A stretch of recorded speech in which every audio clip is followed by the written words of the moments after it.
Good morning to my Karmi class. Parting the lighting. I almost never record from my tablet. Um, I have had some previous recordings with my tablet, but today's what I have.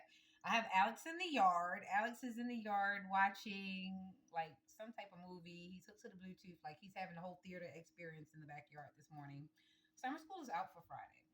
So I'm up making salmon cakes. I had a taste for I wanted bacon this morning. However, I was eating so clean last night and pretty good and I felt good about it.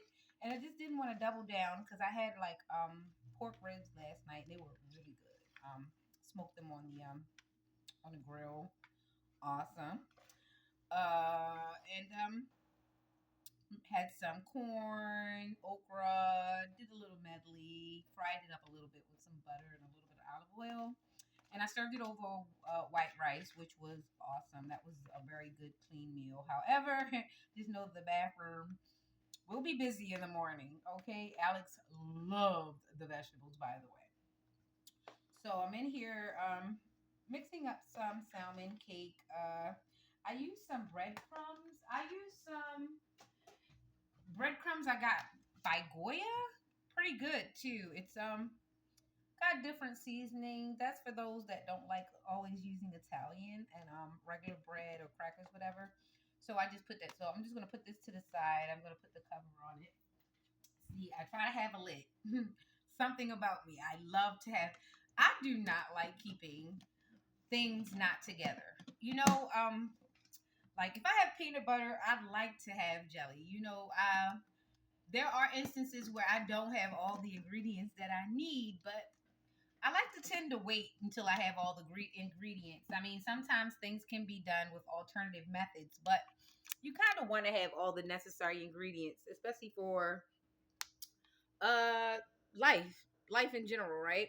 So I was walking and I tend to do a lot of talking. I'm trying to don't mind me, I'm trying to find a great angle. Okay. So back to what I was saying. I was talking to everybody, like I talk to everybody when I'm out. And me not having a vehicle right now actually work better for me because I'm in the city and it's very expensive in the city. They're charging you for all these bumps, holes, and speed cameras and all this stuff. The city isn't worth paying for. So it was convenient for me to move into the middle of the city so that I could navigate without having to pay this high car insurance, people hitting your car, people not respecting your property in general, and I have a tendency to speed. I am not going to keep being charged to speed through a city full of crime that I'm probably getting away from safely if I speed. Okay, it makes sense to me. Does it have to make sense to you? Okay, cool. So I was thinking about social engineering and the way in which we all do it. And in the last few years, it's like been a thing about social engineering for the selfish reasons. And I say this because I am not a licensed therapist, not yet at least. And I just want to know if everybody feels the same as I do. I think this current social environment has grown a lot of self-grown, self-made narcissists. And usually when you think about a narcissist, you think about generally you really think about a person that wants to project perfection, right? Most narcissists in when I was learning about them, they appeared perfect. They were very flashy. They had things that made them seem of value. Now that's the old school narcissist. That's the old school. So now we've since fast forward to 2020, we've got a new class of narcissists. Doesn't necessarily project value. They actually scope value. That is the new narcissist. The new narcissist scopes value. Doesn't necessarily mean that they have any value to offer you at all, but they scope value. Now, a narcissist nowadays can present as a broke, poor person with a lot of problems, and they've been dealing with their problems so much that they feel entitled to unload their problems on society. Now, I don't want to victim shame anyone who really needs help, who really can't find the support that they need. I get it because there were times that I couldn't find the support that I need despite however I was. And I think I was a pretty good person to deal with in majority of these situations, not unless there was reactive abuse. And that's a whole nother subject. Reactive abuse is when someone constantly pokes at your weaknesses, constantly and strategically pokes at your weaknesses in hopes of getting a reaction in front of an audience or a way to have a receipt, some way to track you being unregulated, not necessarily tracking their own unself regulation. That's reactive abuse. When a person consistently does things knowing that it triggers a certain reaction in you, only to use that action against you later. Reactive abuse. Look it up, go into it later. So, what I was talking about was social engineering. Now, I want to do maybe 5 points masculine, 5 points feminine, because this social engineering is not like binded to one sex or the other. It is definitely being done by both. Okay, so masculine social engineering kind of looks like, okay, they're going to get friends, and here's that's a red flag too, because a person who has a lot of friends, they have to have a lot of faces because everybody has a different need. Now, when a person isolates each friend and they strategize with each friend, 9 times out of 10, the conversations are going to be inconsistent between the friends, and that's both masculine and feminine. When they have a lot of friends, the conversations are inconsistent. The facts given, the facts received are inconsistent. One conversation, even though it might cover the exact same subject, will go 50 different ways depending on the need of that person and what the value that other person has to offer. So, if you have attractive friends, that person will position themselves to where they get you to let down your trust and maybe get you to vouch for them to your mutual friends so that they can then use you as the scapegoat, because now you are responsible for introducing this person to the social group. That's a way to scapegoat a person. They introduce you to a social group, and they introduce you to a social group and they not knowing what your intentions of, and it can go vice versa, them not knowing what the intentions are, you could potentially learn go into some really dark stuff. I mean, that's when the gossiping might happen. That's when there might be some lies being told. There might be some strategizing happening where two people might gang up against you with intentions on either gaining off of you or taking something away from you or causing some type of harm, be it financially, emotionally, or physically, because these things happen. You don't know why people connect. A lot of times I try to look for a positive connection. And if there is no positivity in it, there is no need in connecting. And it's nothing wrong with not wanting to have meaningless connections. There is nothing wrong with you for not wanting to have people around that you don't necessarily you don't know why they're there. You don't know what their intentions are. They're not necessarily contributing, but they get the option to take away from the experience. And you don't want too many loose ends like that around because you don't know what could happen. And that's one part of the social engineering that a person might do. Another thing that a person might do, um, say you have a person that's around and you both are, handling finances on the outside. On the outside looking in, both look good. We're both showing up at the same, right? I mean, this is what happens a lot in social settings where two people are appearing to the same job, they're working the same job, they're making the same amount of money, they're having the same hours, but you forget that when you clock out that two people are living two different lives, they're having two different experiences. We're all humans living in this skin. We're having an experience. And this is the experience. So say subject A and subject B make $900. Subject A is current on their situation. They kind of understand saving and that sort of things. Even though they might not have the best of things, they're satisfied with, making sure that the basic things are taken care of. Where you have another person, B, making the same $900, and instead of making sure their underlying situation is current, they need to make sure that they have the latest technology, clothing, the latest news, and they need to keep up with current events. However, maybe they have paid some, maybe they have taken care of some, and outwardly they look productive. They show up the same time every day, just like you. You both have money for lunch, okay? Although sometimes you may not have it, and sometimes you bring food from home. You guys are still showing up to the same job doing the same hours. No one knows truly what anyone does when they clock out. So that's another thing of social engineering, where a person will pocket watch you and know that you are dependable.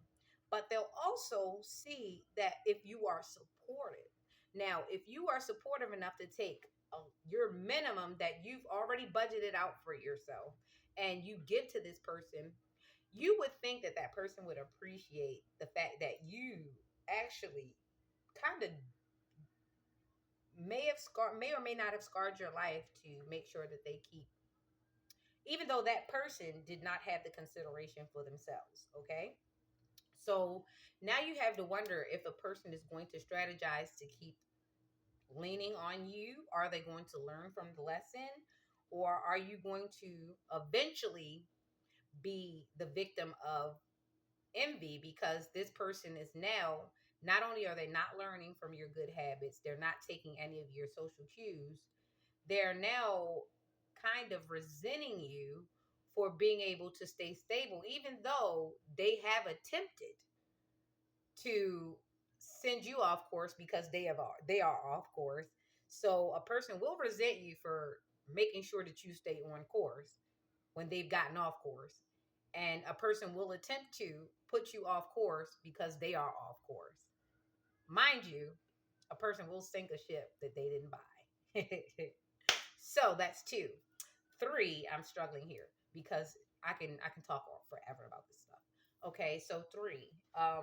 We did the pocket watching, we did the social engineering as far as the friends, the intention, the mutual friends. Oh, also the isolation. Here's the thing. Now, this has been done to me like in all my ships, relationships, friendships, all the ships. Isolation always happens. A person will see a person that is basically doing pretty well in life. Doesn't have to be, doesn't have to be a millionaire, billionaire, thousandaire either.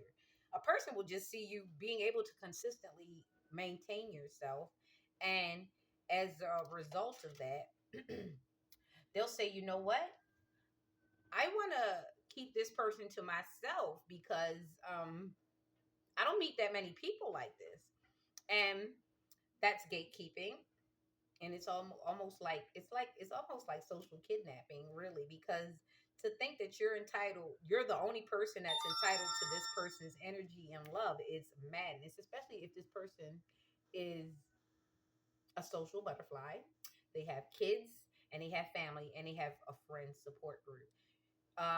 Be careful of letting go of friends because you're in love, because the isolation can keep you away from different perspectives. Even though you should be careful of the advice you take, you have free will of the advice you take.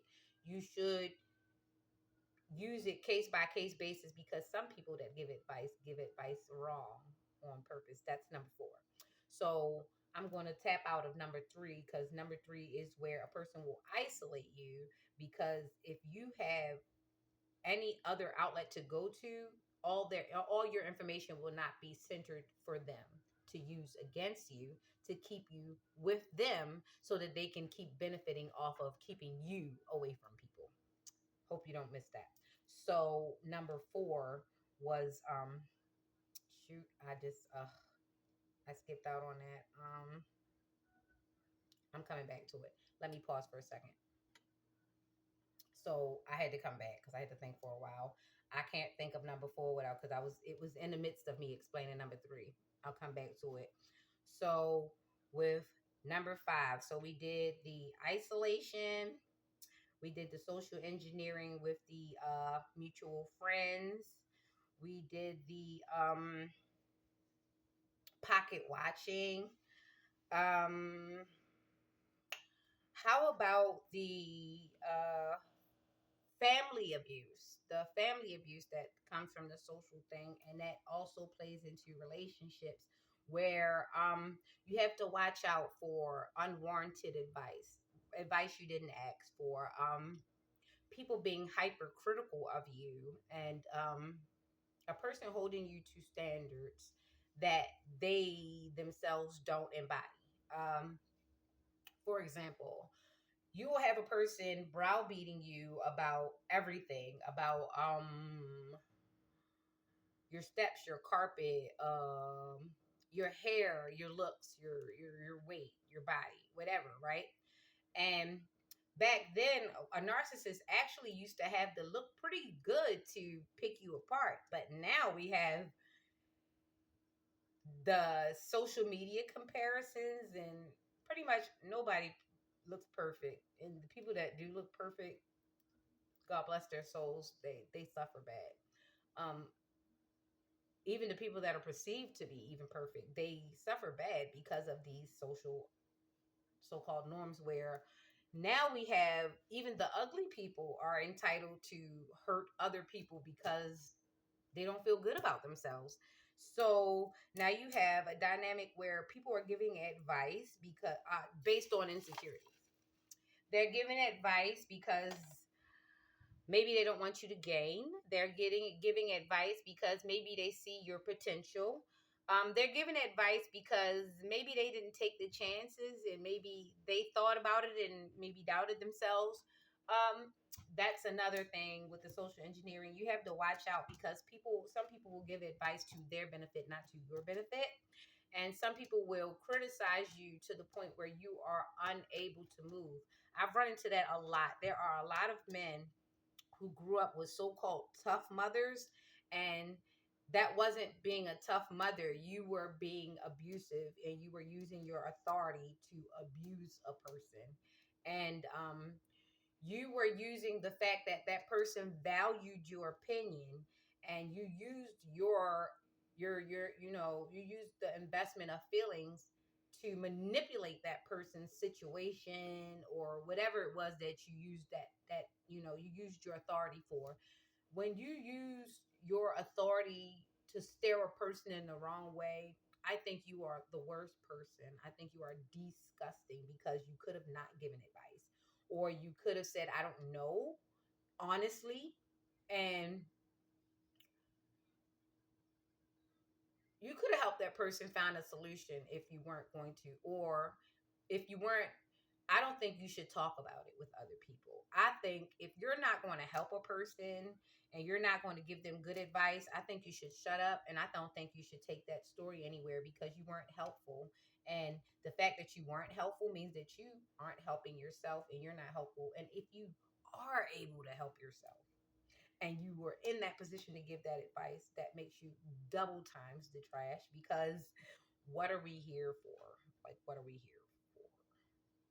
Okay. My last point, this is going to be my fifth. This is not all of the points. There are so many things. I mean, the mind is a wonderful, beautiful thing. It is way more than an onion, way more than the rings of a tree. The mind is wonderful. It evolves all the time. And that's another reason why I don't use AI, because I don't want something artificial copying my mind. I just don't. That's just me. But for the fifth thing was social engineering. You have to. It's kind of to exist in this world. You have to find a balance. You have to find how to use leverage in a good way. And unfortunately, in these times, actually through the course of times, and all of this applies. This is timeless information. I'm just the one to give it to you today. Leverage. Be aware that everybody at any time is always, and it's sad to say, leveraging is happening all the time. People are leveraging information. They are leveraging your looks. They are doing so many things. Some people call it comparison. Some people are calling it strategizing. Some people, whatever they call it. There are some bad people out here that use good things for bad things, and vice versa. There are some good people out here that use bad things for good things. And let's just be clear, when you put your hands in bad things, the world is round for a reason. Karma happens, it comes back around. And I just want us to be in humanity more mindful of how we're hurting each other. And we've almost run out of fresh bodies because we're all recycling hurt and trauma and pain at this point. The only ones that are coming in new are the kids. And this one sick individual had me read a spiritual book to him. And he had me read a part of the text. And the text said that if a man wanted to ruin your family for 4 generations, all he had to do was go to the youngest child and assault and traumatize that child. And for 4 generations, those entities and demons and so forth and so on will run rampant through your family until someone has the courage and the heart to stand up and say, this generational curse ends here. So I hope that I have been doing my work for you. I love you all. I love you all in perfect measure. I love you by the works of your hands. I do not hate anyone. I despise waste. I do not like things. I put things away from me that do not serve me. But what I will not do is hate, because it makes you ugly. I can't hate a person. I can hate their ways. Yes, I can. But love you. Bye bye.